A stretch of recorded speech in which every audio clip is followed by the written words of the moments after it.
जय हिंद दोस्तों, Manjit learning centre में आप सभी का स्वागत है। आज हम कक्षा 10 के पाठ 2 अम्ल, क्षार, लवण के बारे में अध्ययन करेंगे। अब देखते हैं अम्ल यानी एसिड। अब एसिड क्या होता है? अब एसिड जो समानता होता है, जो खट्टा होता है, उन्हें हम एसिड कहते हैं। अम्ल स्वाद में खट्टे होते हैं। अम्ल वे पदार्थ होते हैं जो स्वाद में खट्टे होते हैं, वो नीले लिटमस पेपर को लाल कर देते हैं। ये समानता 3-4 से बच्चे पढ़ते आते हैं।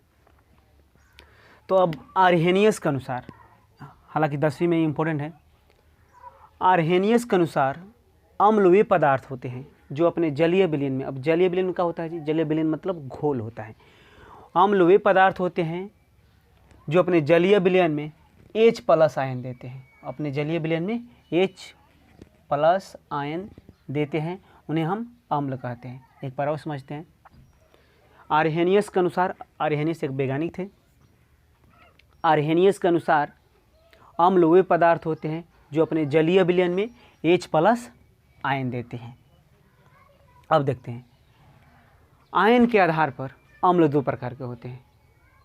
आयन के आधार पर अम्ल 2 प्रकार के होते हैं। पहला प्रबल अम्ल, प्रबल यानी स्ट्रॉन्ग एसिड। दूसरा दुर्बल अम्ल यानी वीक एसिड।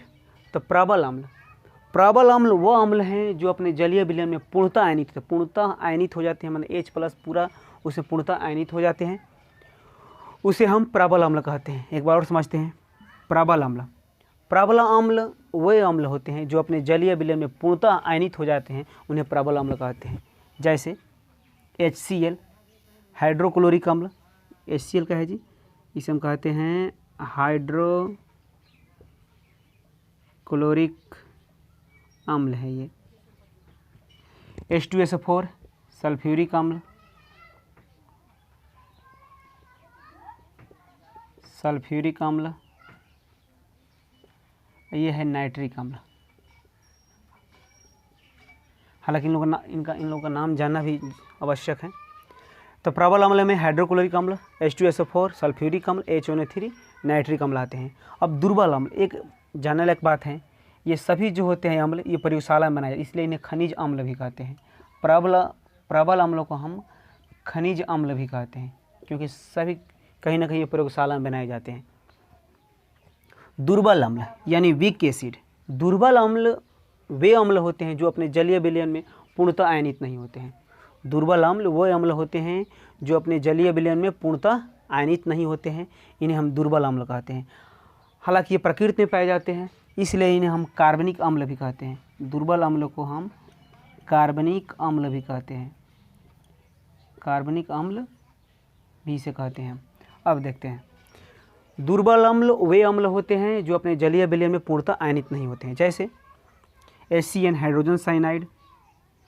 HCOOH, इसे हम फार्मिक अम्ल कहते हैं।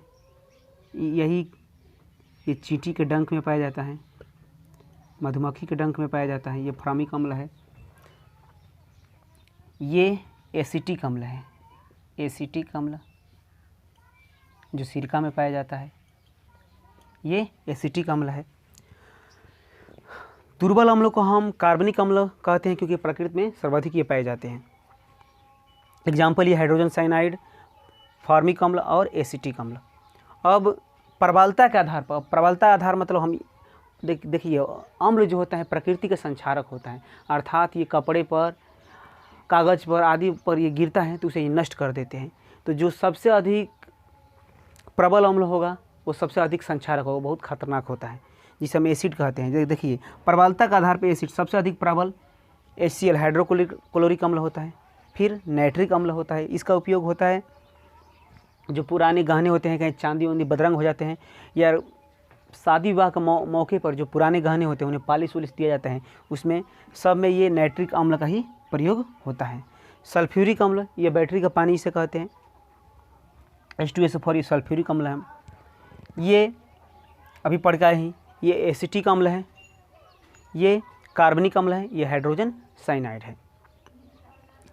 तो प्रबलता के आधार पर सबसे अधिक प्रबल अम्ल कौन होता है जी? हाइड्रोक्लोरिक अम्ल होता है। ये पाचन क्रिया में सहायक होता है। हाइड्रोक्लोरिक अम्ल क्या होता है जी? पाचन क्रिया में सहायक होता है। ये नाइट्रिक अम्ल है, ये आभूषणों को शोधन में प्रयोग किया जाता है। ये बैटरी के पानी में ये सिरका में पाया जाता है, ये कार्बनिक अम्ल है, ये हाइड्रोजन साइनाइड है। आई होप आप लोगों को समझ में आया होगा। अब हम इस पढ़ते हैं अम्ल के रासायनिक गुण। अम्ल का रासायनिक गुण देखिए, अम्ल जब धातु से अभिक्रिया करता है, अम्ल जब धातु से अभिक्रिया करता है तो हाइड्रोजन गैस को मुक्त करता है। अम्ल जब धातु से अभिक्रिया करता है तो हाइड्रोजन गैस का मुक्त करता है। अब देखते हैं, और जब ये हाइड्रोजन गैस मुक्त करता है तो जब हाइड्रोजन गैस मुक्त करता है तब एक आवाज़ आती है जिसे हम पॉप कहते हैं। जब अम्ल धातु से अभिक्रिया करता है तो हाइड्रोजन गैस मुक्त करता है, जब हाइड्रोजन गैस मुक्त करता है तो एक आवाज़ आती है जिसे हम पॉप कहते हैं। अब देखते हैं, Fi+2HCl अर्थात लोहा जब हाइड्रोक्लोरिक अम्ल से अभिक्रिया करता है तो फेरस क्लोराइड तथा हाइड्रोजन गैस मुक्त करता है। यहाँ देखिए, जिंक जब सल्फ्यूरिक अम्ल से अभिक्रिया करते हैं Zn+H2SO4 आफ्टर रिएक्शन ZnSO4+H2, अर्थात यहाँ पर देखते हैं, यहाँ पर भी हाइड्रोजन गैस को मुक्त करता है। जब जिंक